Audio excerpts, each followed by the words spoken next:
as a resource leader. She came out here, by the way, at the same time, as I said earlier this morning, that David Broder came out and took part 14 years ago. She's a smart woman.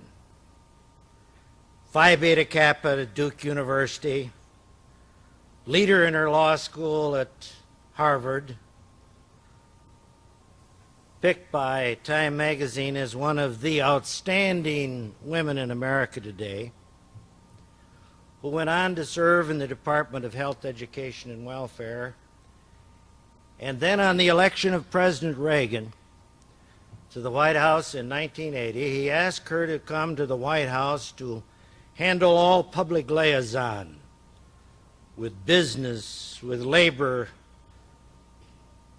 with agricultural groups, and all outside groups that have an interest, yes, some of them a very special interest, in the activities and the affairs of the government.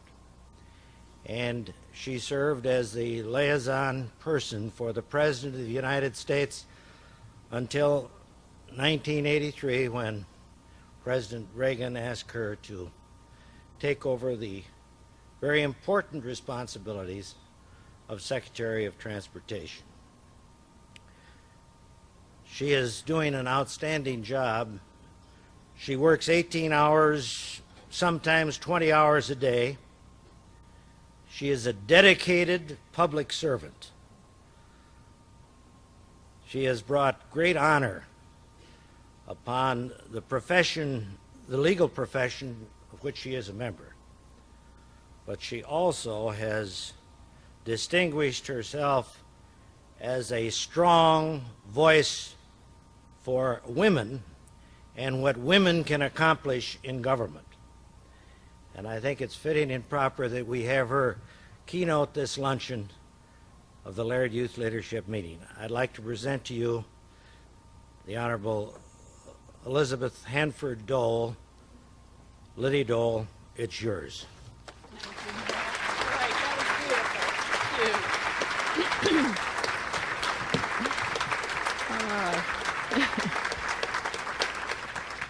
Well, thank you very, very much for that warm welcome, and Mel, thank you for that lovely introduction. I don't deserve it, but I appreciate it all the same.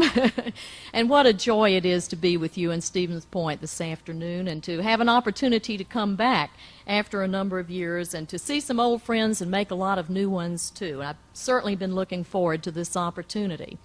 I have to tell you, Mel, the strangest thing happened. I was leaving Washington, and I happened to see Mac Baldridge. Well, now, Mac, you know, is our Secretary of Commerce.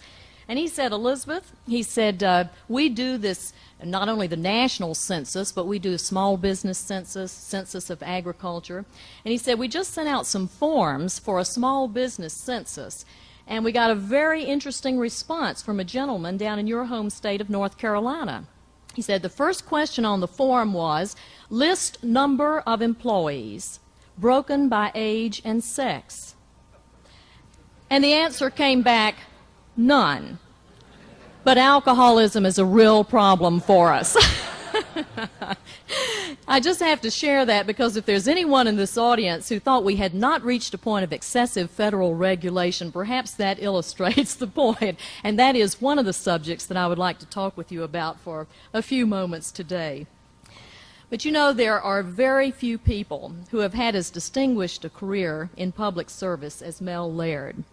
And while he served with great distinction in both the legislative and the executive branches of government, he's always had time for those important things, for the programs that he really believes in, such as the Laird Youth Leadership Foundation. And I admire him so much for that because, you know, in your lifetime you have just so much time where you can really make a difference for people and use your time in a way that is going to really count. And I think this is such an outstanding program, and I know, Mel, that you've done a great deal of work with regard to scholarships and raising money for scholarships, and I just admire that so much, and I want to congratulate you and say again what a pleasure it is to be able to participate. As Dave Broder mentioned earlier this morning, and as Mel Laird has mentioned, I was privileged to participate in this very program early in my career when I was serving on the White House staff as the Deputy Assistant for Consumer Affairs. And somehow or another, I just can't figure out where those 14 years went. It seems like yesterday that I was here. But I remember at the time that I was so very impressed that I had the opportunity to be a participant with Dave Broder, who is the Dean of the Washington Press Corps, highly respected, and certainly he has my great respect and admiration. And then to have the chance to work with Mel Laird, who is a great inspiration to me as a young public servant starting out. And certainly he has been a role model for me as I have come along with his interests and his concerns for public service. So it is wonderful today now to be with top students from 70 of Wisconsin's finest high schools, including Mel Laird's own alma mater, Marshfield Senior High School. And for you, of course, there are going to be many challenges and many opportunities ahead. In fact, I'm reminded of a little story about a young woman who was a clerk in a grocery store. And a man came in and he said to this young woman, "I would like to buy half a grapefruit." She said, "Half a grapefruit?" "Yes," he said, "I would like to purchase half a grapefruit." Well, never having been confronted with anything like that, she rushed into the back room to the manager and she said, "There is this man out here, this nut, who wants to buy half a grapefruit." And as she said it, she noticed out of the corner of her eye that he had followed her into the back room. And without a moment's hesitation, she turned and she said, "And this gracious gentleman has agreed to buy the other half." I would suggest, ladies and gentlemen, that indeed this modern age of ours requires of us just such an ability to adapt, to think quickly on our feet, and to be willing to make changes, because indeed the only thing that's certain is change. And speaking of change, as I indicated earlier in the question and answer period, there is indeed a quiet revolution going on in our country today. And there are a number of young women here, and I will ask the young men to bear with us because I'd like to speak about this for a few moments, but I think it's a subject that really impacts on both sexes. It is an enormous change that's been occurring, and when I went to law school in 1962, I was really on the cutting edge of a social revolution, but I didn't realize it at the time. I was one of 25 women in a class of 550, and today that same entering class at law school is almost 40% female. Then in that period of time, we've had these enormous changes all across our society. Indeed, the tidal wave of qualified women who are entering our workforce in record numbers is that quiet revolution that's been taking place, and I don't think the ramifications of it are fully felt yet. More than half of all American women are working today, and that's a significant shift from 20 years ago when I was entering law school. And I think my own experience is a testament to this very real change, and it's going to have an impact on all of us. And I must say that I really can identify with the frustrations that Marjorie Carreau must have felt when, as a young attorney, she stood before the bench to enter a not guilty plea on behalf of her client, a man who was accused of a minor crime. "Well, who are you?" the judge demanded. "His mother?"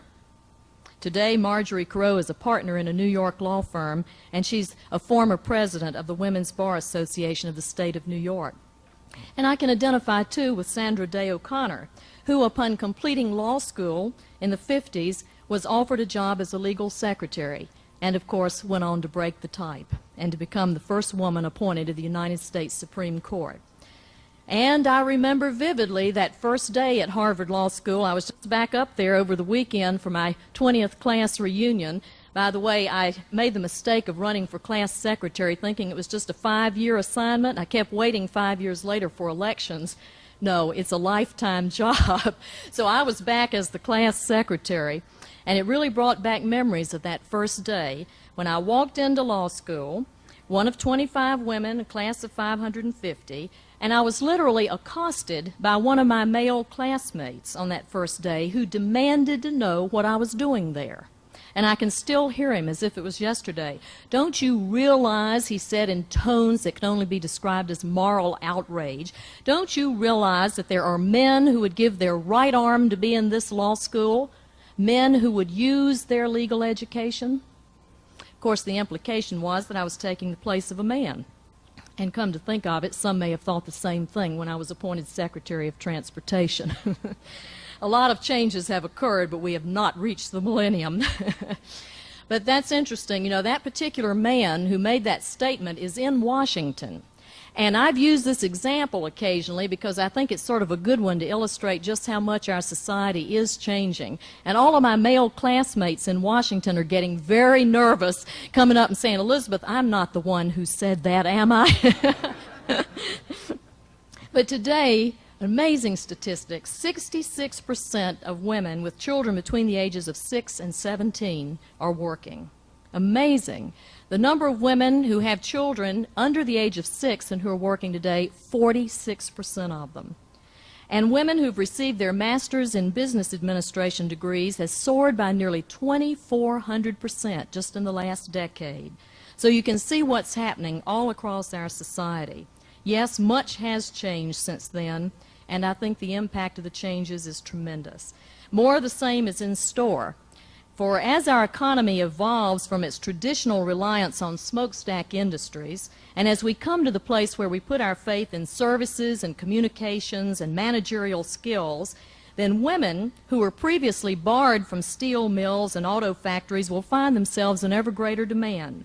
In the foreseeable future, we will hopefully even graduate from the misguided perfectionism best described by author and social critic Maria Manis, who wrote, and I quote, "Nobody objects to a woman being a good writer or sculptor or geneticist if at the same time she manages to be a good wife, good mother, good-looking, good-tempered, well-dressed, well-groomed, and unaggressive." Let us hope that this double standard is about to go the way of hoop skirts and horseless carriages. In the years ahead, America, I'm sure, is going to wake up to the fact that the very interpersonal skills of consensus building, mediating, moderating, dealing effectively with people, skills that studies and surveys have historically identified as predominant in women, are the building blocks in this post-industrial society. It's the management of people, not the management of machinery or materials, that will be crucial. And let me say that I believe that the very concept of the role model may be endangered, and rightfully so. For the line that separates role models and tokens is a thin one in my view. The role model is a logical byproduct of a society unwilling to utilize fully the talents of its women, and thereby eager to enshrine and to celebrate those few that it entrusts with meaningful tasks. And I think we're reaching a point now where hopefully the words role model will just fade on out of our vocabulary as more and more women take their rightful places in positions, policy-making positions, where they can really make a difference. The increasing number of career women has certainly focused us on a number of important issues. The President, in his last 2 State of the Union messages, has referred to those issues up until the point that they were completed and finished. And indeed, we have been able to take some major steps with regard to pension reform, tax credits for child care, and unfortunately, due to the increased number of divorces, the need for stronger enforcement of child support laws. And we are continuing to work to eliminate all vestiges of discrimination from the laws and the regulations, our federal laws and regulations, and to work with the governors of the 50 states to ensure that the same thing happens across the states. Now, let me make it clear. I think that women should be able to choose their role. There are a lot of things that women can do. They may want to combine being homemaker and mother along with a career. They may choose to follow singly the role of homemaker and mother, and there is no more challenging career than that one in my view. And I think a woman should certainly do that and feel no qualms about it. But if she decides that she would like to have a career, then she should be able to get the education she needs and to go right to the top. And it's the evolving nature of the workforce and increasing acceptance that one's sex or race or creed need play no part in an individual's opportunities, which has contributed to my own good fortune in public service. Today, women throughout our society are grappling with issues as they do what was once considered men's work. For example, at transportation, I'm dealing with questions ranging from the safety of our nation's roads and highways to the heights that our commercial space industry can reach. And I feel I've found my own little footnote in history. I discovered when I arrived at the Department of Transportation that I am the first woman to head a branch of the armed forces. I am very pleased and proud to have the Coast Guard within my mandate at DOT. And as Admiral Murphy so well knows, they do a tremendous job of drug interdiction, and he has chaired the task force, and the Vice President has done such a marvelous job in going after this serious problem that we have of drugs coming into this country, and our Coast Guard has worked very closely with them, and they do a great job. Search and rescue on the high seas, and fisheries enforcement, and so many other activities. So I'm really pleased that I have the opportunity to work with this very fine group of men and women. And I might say, too, they were the first to open their service academy to women. And as the first woman Secretary of Transportation, I feel a strong commitment to needed changes within our department. And I want to make one more comment about women, because when I got there, I asked, how many women do we have? I was told 19%. How many were there when the department was established in 1967? 18.5%. We had only come up a half a percentage point in all those years. And we only had 1% who were involved in policy making, or really substantive jobs in terms of making decisions and being involved in the highest levels of policy determinations. So we went to work, we set up a 10-point program. I had a chance to present that to the President and the Cabinet at one point. And indeed, we have been bringing women in at the entry level, enabling those who'd like to improve their skills, move from clerical jobs into managerial and jobs of greater responsibility. We're paving the way for them. We're bringing more women into the air traffic controllers program and trying to improve skills overall where there is a desire to do so. In a department that has over 100,000 employees, that vision of change is indeed a challenge, because it takes many women to move that female percentage up even 1 point. But I am totally committed to the task. And certainly change is the key word in transportation today. Looking to the United States of America of tomorrow, we're rethinking the federal role in transportation policy. There's some major changes going on. Again, I had a chance to mention it briefly earlier. And as I said then, the federal government simply cannot continue to do all that it has been doing. We can't continue to do everything we might like to do, because we're at a point where it is a matter of shared sacrifice, where there are going to have to be changes all across the board. And we have been doing some very hard rethinking about what the federal government's role really should be in transportation. And basically, I feel where there's a national impact, for example, if you're talking about defense, utilization of the highway network, the facilitation of interstate commerce, certainly yes, federal government has a key role. If it's more a matter of regional impact or local impact, then we believe it's time that the localities and the states begin to pick up more of the function locally. And decisions can then be made according to the views of the people on the local scene who are using those services. And we talked about mass transit as one of those areas where it's better to join together the decisions and the payment. In other words, if you're going to have a really good, efficient system, then when you decide whether or not to extend the service, when collective bargaining is taking place, when you decide what the rates ought to be, should they go up a bit or should they go down, should there be a differential if you're going on a long trip out to the suburbs or just a short trip, those kinds of decisions need to be made considering what it's going to cost. And the two ought to be joined, because you're not going to get the efficiencies if Uncle Sam out there somewhere in the far distance is paying the bill. And we do feel very strongly that it's time now for that kind of bill to be paid at the local level while the federal government participates on the capital side. That's one of the changes. Another one that we believe in very strongly, and this is not only a change of tomorrow, USA of tomorrow, but it's happening right now, and that's to increase user fees. I think it's only fair that those who use a particular service pay for it, and that all Americans, many of whom are not using that service, are not taxed in order to pay for that particular service that only benefits some of our citizens. My budget right now, which is about $27 billion, is made up 70% of user fees. That's a pretty high percentage. But if we get our way in the fiscal year '86 budget, it'll be 85% user fees. That means, of course, the Highway Trust Fund, where we have a tax that puts money into the fund to use for repairing roads and bridges. That involves airports, when we have to extend runways and provide for facilities. There's a little tax on your ticket every time you fly. And that enables us to do the work we need on airports. It also enables us to modernize our airspace system. And that's one of the exciting things that's going on right now. We're looking to the year 2000, looking ahead for America. What's it going to be like tomorrow? You know what it's going to be like in the air? We're going to have to double our capacity in the airways. That's how much more traffic there's going to be. And this airspace modernization system is going to cost us $10 billion, and it's well underway right now. We're in about the third year of this modernization. It's going to cost us $10 billion, but it's going to save us about $25 billion by the year 2000. Now, we have the very safest air traffic control system in the world. It is a very safe system, but it can be even safer. We're working now off of late 50s technology.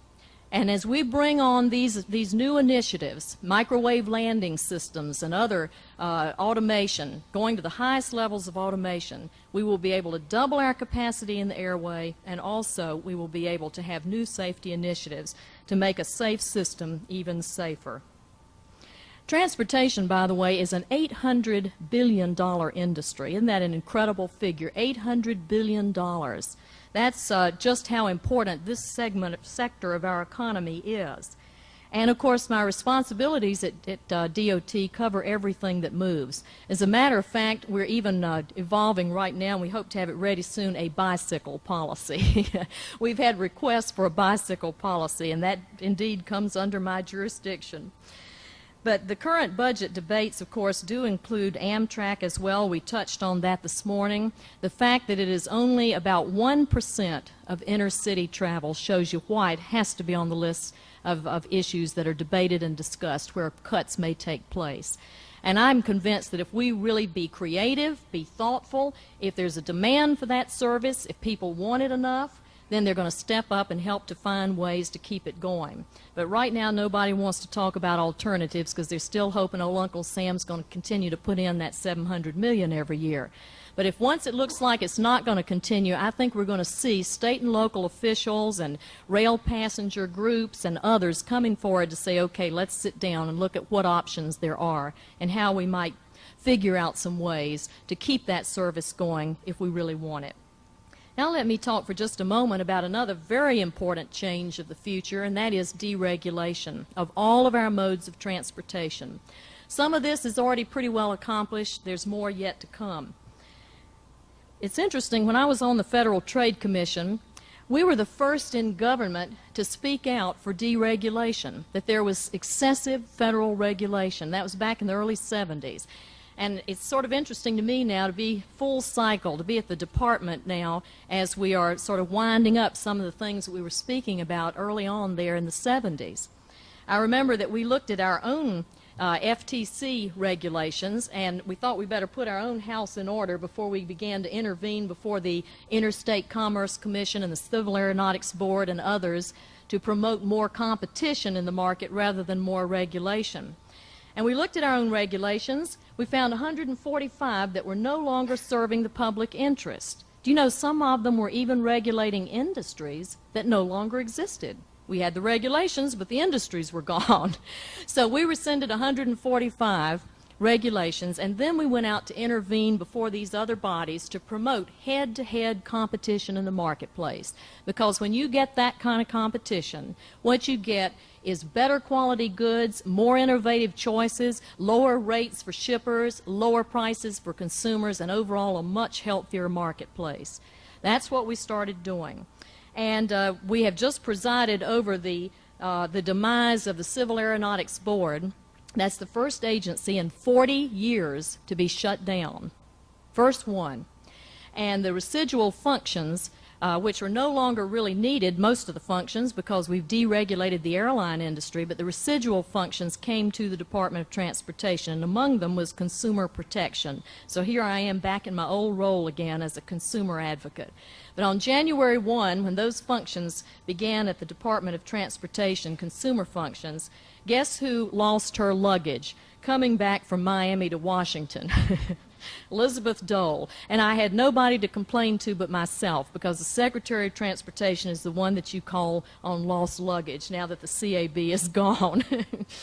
But we have been looking with great interest at the success in airline deregulation. The traveling public, all of you who fly, have saved $10 billion since airline deregulation started with the passage of the Act in 1978. And we're finding that overall this has been a very positive move. There have been some difficulties in a period of transition. At first, I think deregulation was blamed when it was really the recession, high fuel costs, the PATCO strike, as you remember, when all the controllers, or many of them, walked out. It was also high interest rates that were causing problems for the industry. But now it's very clear deregulation is a plus, a positive move. Space transportation, we're also deregulating there. The President asked that the Department take the lead in this area, and I'm delighted to have space transportation because, again, it's looking to the future. This is what USA tomorrow is going to be like. We're going to be doing a lot of things in space, and we want our industries, our private sector, to be able to compete without a lot of excessive regulation. They shouldn't have to have an export license. They shouldn't have to be regarded as a missile. You know, that doesn't really apply. We want them to be able to compete with the Japanese and the French and the Russians and really move out this fledgling industry. Now, I remember a lady saying to me when it was announced that I had this new role, she said, "Oh, Mrs. Dole, that's really exciting. I guess you'll be one of the first to go up in space." And I said, "I certainly hope not, because these are expendable launch vehicles. They do not return to Earth." Well, that's exactly what they are. And what we're doing is clearing away the excessive regulations so that those folks in the private sector who want to send up a rocket to do all kinds of things, not just in telecommunications, but crop forecasting, which can have an impact on the famine problem, looking for oil slicks, looking for new minerals. Right now we have some up there that can help us when a ship goes down, or an airplane, when we're trying to figure out where it is, and we get help from these satellites up there. So there's tremendous potential with regard to space transportation. I have to admit, though, once we got the process all worked out, how you come and apply for a license at the Department of Transportation, and we shepherded around the department and the other branches of the government, if you want to send up a rocket, I have to admit I was slightly chagrined when the first client to appear on our doorstep was a group proposing to launch cremains, cremated human remains, in space. 15,000 little vials that would circle the Earth for the next 63 million years. Some people referred to this proposal as a soul train, heavenly bodies. Some called it aerial burials. But the fact remains that after careful review of safety and national security and international treaty considerations, this represents a legitimate experiment in private sector operation, and we have given them the license, and they will be going up in space. So that's just one of the many challenges. Very quickly, truck deregulation. We are going to be deregulating the final phases of truck deregulation. Legislation will be sent to the Hill this year. And railroad deregulation has been going well. In fact, it's enabled our railroads to survive the recession in many instances. You'll recall, some of you have read, that we're selling our freight railroad, Conrail, returning it to the private sector. And Conrail has been able to turn a profit for 4 years. It was 7 bankrupt railroads that were put together. And they've been able to turn a profit now for 4 years, thanks partly to deregulation, which allows them to meet their competitive changes, to change their rates, to change their routes, and to be able to have some flexibility. Back during the days of regulation, you could not negotiate a railroad with the shippers to negotiate a deal between the two. Today there are about 30,000 contracts that have been negotiated because deregulation gives you the flexibility to do business normally. And certainly it is partially responsible for the turnaround of Conrail. And I believe that we will soon be able to see this railroad return to the private sector. We'll be able to put $1.2 billion in cash. They're going to write me a check for $1.2 billion into the Treasury, which will certainly help us with the deficit reduction efforts. And because of a lot of covenants that we've built into the contracts, we expect Conrail to be a very strong, healthy railroad. The Norfolk Southern Corporation is the buyer that I've selected. They have the highest operating and maintenance standards in the business. They are a very well-run railroad, and I think that the employees of Conrail can certainly they can feel certain that their jobs are secure from now on, because this railroad is a very fine operation, and they expect to lose very few employees as a result of the merger. As far as Wisconsin is concerned, we don't think that there's going to be any negative impact, in fact some positive impact, because the Justice Department has said where there are 3 railroads now, they have to be 3 after the merger. Where there are 2 now, they have to be 2 after the merger. And there will be no negative impact for this part of the country. Well, those are some of the main areas that we're working on. We've sold the Alaska Railroad to the state of Alaska. We're in the process of transferring 2 airports that the federal government runs to local jurisdiction. That's Dulles, and national airports, which many of you may have flown into in the Washington area. We again feel the federal government has no more business running airports than running railroads. And it's time to make those changes for the future and get the federal government out of these areas. One last word, and I'm taking a little too long. We got into safety this morning, but I really feel the Secretary of Transportation has no higher priority than safety. And I would like so much to ask every one of you in this room if you would join me in these safety initiatives.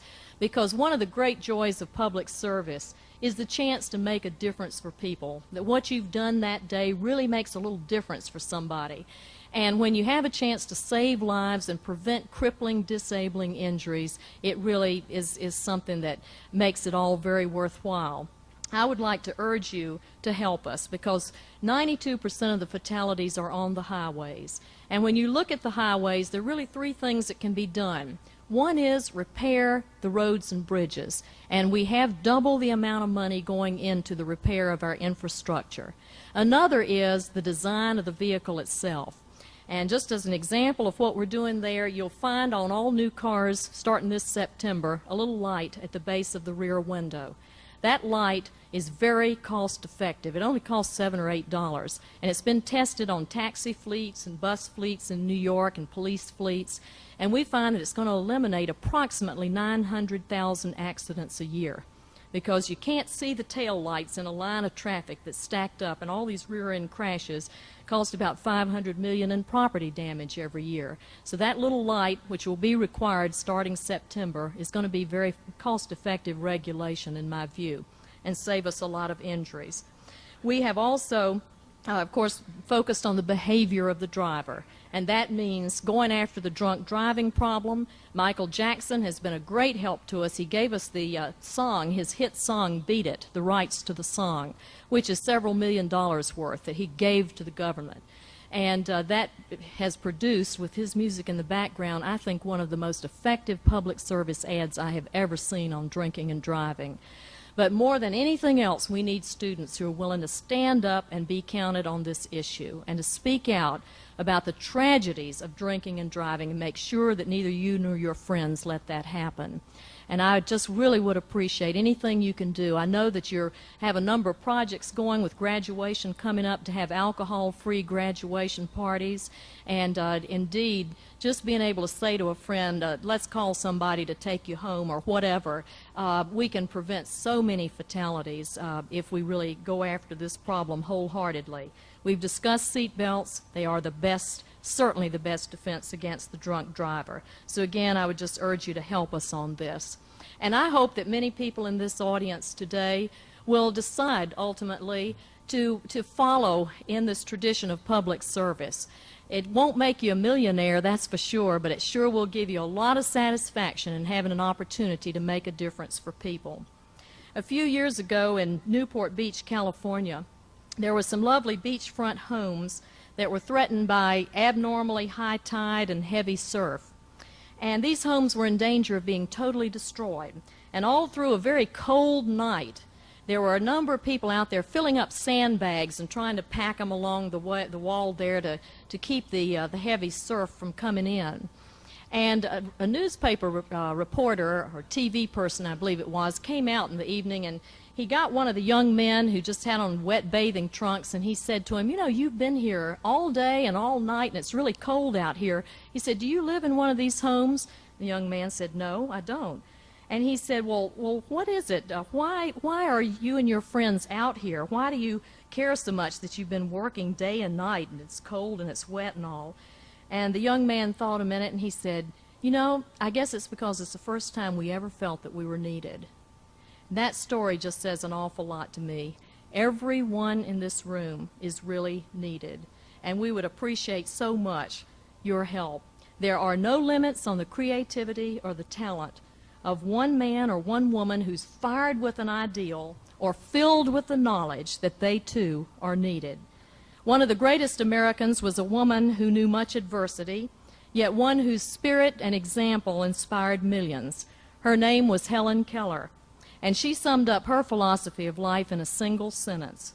One can never consent to creep, she said, when one feels an impulse to soar. We have an impulse in America to soar, to achieve new heights, and to go as far and rise as high as our national will and our competitive skills will take us.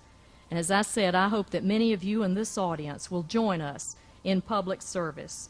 But whatever path you choose, we will be wishing you much success and happiness as young men and women with great potential to make a difference, a real difference for people. Thank you very much.